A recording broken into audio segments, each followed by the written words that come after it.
찬송하시겠습니다. 찬송가 559장, 찬송가 559장입니다.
잠언 5장 15절에서 23절 말씀입니다. 잠언 5장 15절에서 23절 말씀.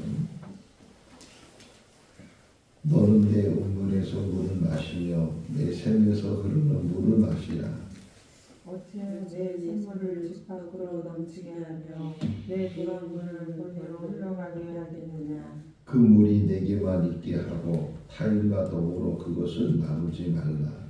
네 샘으로 독되게 하라. 내가 젊어서 취한 아내를 즐거워하라. 그는 사랑스러운 암사슴 같고 아름다운 암노루 같으니 너는 그의 품을 항상 족하게 여기며 그의 사랑을 항상 연모하라. 내 아들아 어찌하여 음녀를 연모하겠으며 어찌하여 이방 계집에 가슴을 앓겠느냐.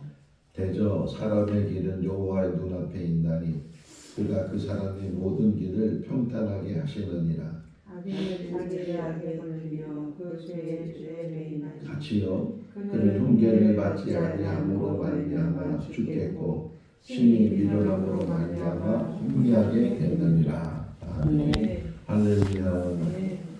우리 선조들의 지혜를 생각해 보면 참 대단하고 훌륭하다. 뭐 많은 공부를 한 것도 아닐 텐데 어떻게 그런 지혜를 가지고 관계를 만들고 또 우리 절기를 만들고 이런 것들을 통해서 1년을 살아가는 그런 모습들을 볼 때 참 지혜롭다 그런 생각을 하게 되고 또 우리가 촌수를 배우잖아요.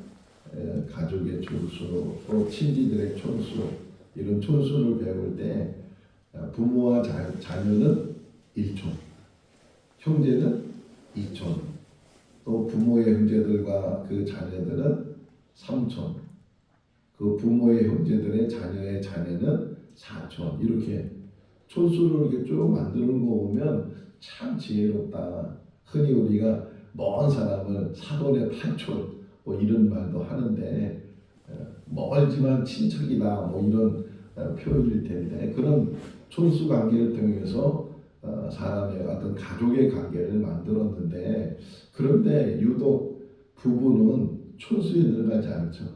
무촌이에요, 무촌. 부모와 자녀의 1촌이라고 하는데 왜 그 부부는 촌수가 없는가? 왜 무촌인가? 영촌이죠. 왜 영촌인가? 두 가지 의미가 있을 거예요. 하나는 가장 가깝기 때문에 둘이 한 몸이기 때문에 촌수를 따질 수 없다. 그래서 성경에서도 두 사람이 이제 하나님께서 짝지어 주셨다 이렇게 표현을 하고 있는데 영촌 또 그러면서도 촌수가 없어요. 남이 되면 정말 큰 사람이 되고 남남이 됐을 때는 아주 정말 가까이 이렇게 있었던 사람인데 가장 멀리 떨어지는 그런 관계가 부부일 수도 있는데 부부의 삶을 어떻게 살아야 되는가 하면서 우리에게 오늘 본문이 이야기를 해주고 있어요. 원래 이제 목사님 부인을 사모님이라고 하잖아요. 뭐 전도사님 부인도 사모님이라고 하고, 근데 사모라는 말은 직분이 아니고 호칭이잖아요. 그러니까 교회에서는 사모님 하지만 실제적으로 그 목사님이 돌아가시면 또는 전도사님이 돌아가시든지 부인만 남게 되면은 직분이 없는 거예요.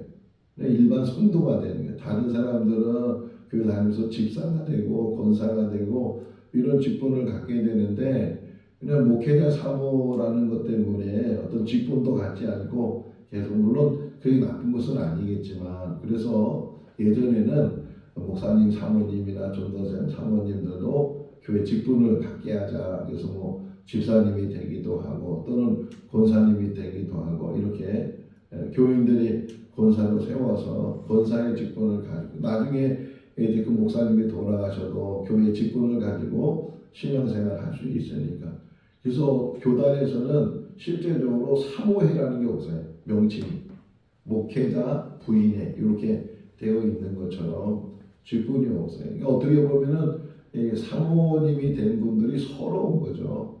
목사님이 계실 때 그래도 그렇게 존칭을 받고 대우를 받고 그러는데 혹이나 목회자가 먼저 세상을 떠나게 되면 그러지 못하는 것. 그래서 구세군에서는 부부가 같이 사관학교를 들어가야 돼요. 혼자서는 절대 들어가지 못하고 부부가 결혼을 해서 두 사람이 같이 사관학교에 들어가서 졸업을 하고 나서 똑같이 목회를 하는 거예요. 남편이나 아내나 똑같은 직분을 가지고 목회를 하도록 그렇게 만든 그런 구세군도 있게 되는데 오늘 본문을 보면 이제 너희 이제 샘물로 표현하는 게 샘물로 집에 있는 샘물이 밖에 흘러나가지 않도록 집에 있는 샘물을 잘 단속할 뿐만 아니라 잘 그것을 귀하게 여길 수 있도록 그러면서 이제 얘기하는 게 뭐냐면 젊어서 얻은 아내, 젊어서 만난 아내 사람이 하나님이 사람을 만들 때 사랑할 수 있는 그런 방편으로 사람이 가지고 있는 욕구라는 게 있어요. 그러니까 욕구가 있어요. 아무리 그 맛있는 음식이 있어도 식욕이 없으면 이 밥맛이고 씹으면 모래 씹는 것처럼 그러면은 밥맛을 잃어버리면은 못 먹잖아요. 못 먹으면 또 거기에 이제 기운이 없게 되고 또 병이 들게 되고 심지어는 죽게 되고 그래서 우리가 밥을 먹고 열심히 뭘 먹는 것은 식욕이 있기 때문에, 또 만약에 성욕이 없으면 아무리 부부가 돼도 성욕을 갖지 못하면은 부부관계를 갖지 못하고 그러면 자녀를 못 낳게 되고, 그렇게 되니까 또 하나님이 성욕을 주셔서 남자 여자가 부부가 돼서 가정을 이루면서 또 부부관계를 갖고 자녀를 낳고 이렇게 너희는 생육하고 번성하라 충만하라 이렇게 말씀하신 것처럼 그 일을 이루는 건데, 그런데 이것이 잘못되면 식욕이 너무 강하면 탐욕이 되게 되고 과식을 하게 되고 과욕을 하게 되고, 그러다 보면 더 오히려 먹지 않는 것보다 더 탈나는, 요즘은 병이 어떻게 생긴다고요? 먹어서 생기는 거, 안 먹어서 생기는 거예요. 많이 먹어서 생기는 병들이 잘 아닌데, 성욕도 마찬가지. 하나님께서는 아름다운 가정을 이루고 자녀를 낳고 그래서 번성하고 이렇게 하나님의 아름다운 성욕의 욕구를 주셨는데, 이것을 과하게 했으나 또는 잘못해서는 계속 3분의 1 정도가 이 부분을 계속 이야기를 하고 있어요. 이제 6장에 가서 7장에 가서 또 반복해서 계속 나오게 되는데, 너희가 너희 아내를 두고서, 여기 좀 표현이 나오잖아요. 20절 먼저 읽을까요? 내 아들아 어찌하여 음료를 연모하겠으며 어찌하여 이가 우리의 가슴을 얻겠느냐. 어찌하여 이런 말을 하잖아요. 그러면 안 된다. 큰일 난다.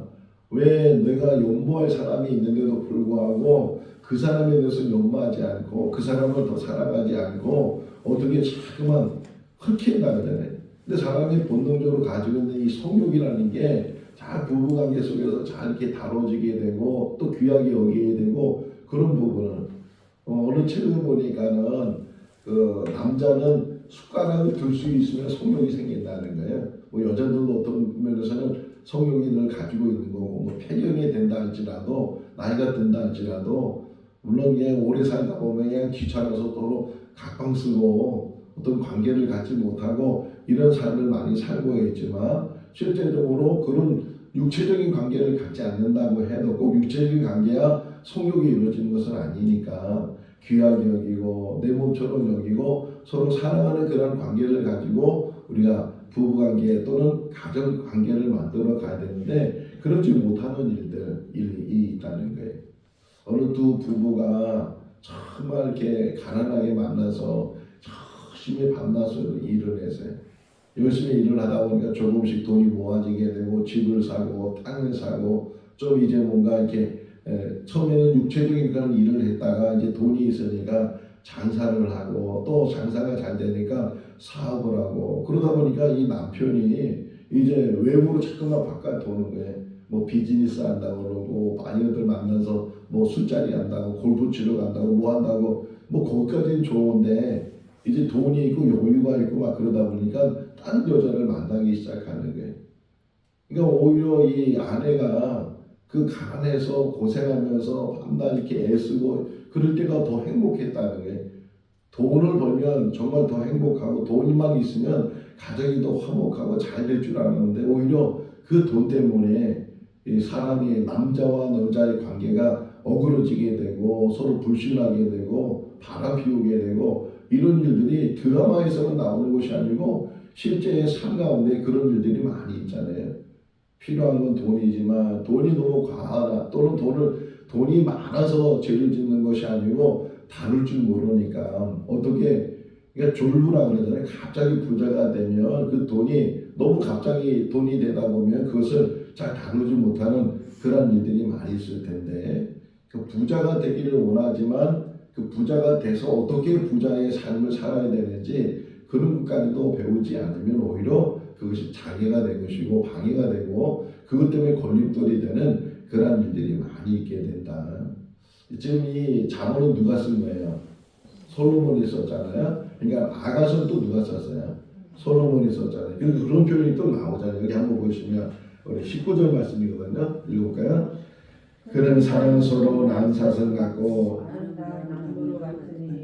너는 그의 품을 항상 족하게 여기며 그의 사랑을 항상 연모하라. 뭐 젊었을 때만 연애할 때만 그렇게 사랑하고 연모하고 항상 그 마음에 품는 것이 아니고 나이가 들어서 노사연 씨가 불렀던 그런 이야기처럼 노래 가사처럼 정말 나를 바라봐주고 말 한마디라도 다정하게 해주고 그러면 이제까지 살아왔던 그 모든 것들이 가시밭길도 아니고 오히려 그것이 참 이것과는 그런 삶이 된다고 고백하고 있는 것처럼 부부관계의 가장 중요한 것이 마지막 부분이에요. 마지막 부분.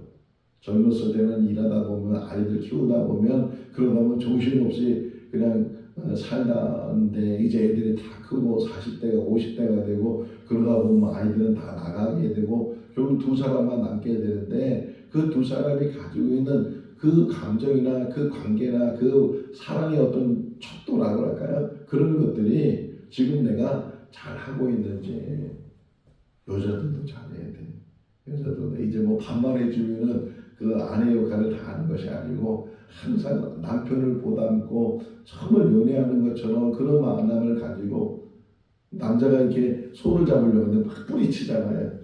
좋다고 뭐 지금 이렇게 하냐고 막 그래가지고서 오히려 이제 각방 쓰는 것이 더 편하고 그러다 보면 하숙집이 되는 거예요. 밥만 먹고 서로 그냥 그런 관계를 갖지 말라는 거예요. 할 수만 있다면 같이 잠자리를 같이 하고 꼭 성관계를 가져서 잠자리를 하는 것이 아니더라도 같이 살에도 부딪히고 그리고 같이 손을 잡고 여행이라도 가고 이런 부부관계를 계속 가져야 되는데 이건 남보다 못해.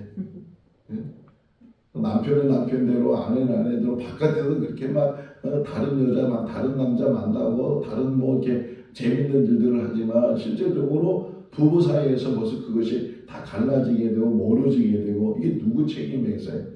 물론 남자의 책임도 크겠지만 또 여자들의 책임도 잘 우리가 알아야 되고 정말 아름다운 삶이 뭐냐 마지막까지 그 부부가 함께 계속 사랑으로 사는 거예요.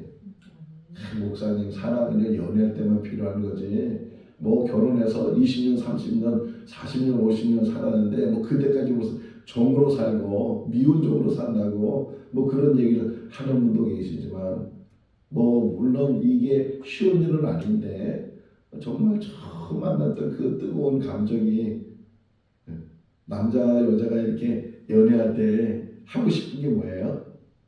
제일 먼저 하고 싶은 게 뭐야? 손잡고 싶잖아. 손잡고 어떻게 하면 저 여자의 손을 한번 잡아볼까. 그래서 뭐 극장 영화 보러 가자고 그 가만 데서 한번 손을 잡아보고 싶어서 그러는데 근데 그때 손잡을 때 막 뭐가 온다고요? 전기가 막 찌릿찌릿 전기가 근데 뭐 결혼해서 10년 20년 살다 보면 전기는 무슨 전기 무감각해지고 이게 무슨 문제예요? 우리들 문제. 정말 전기가 오고 20년이 지나도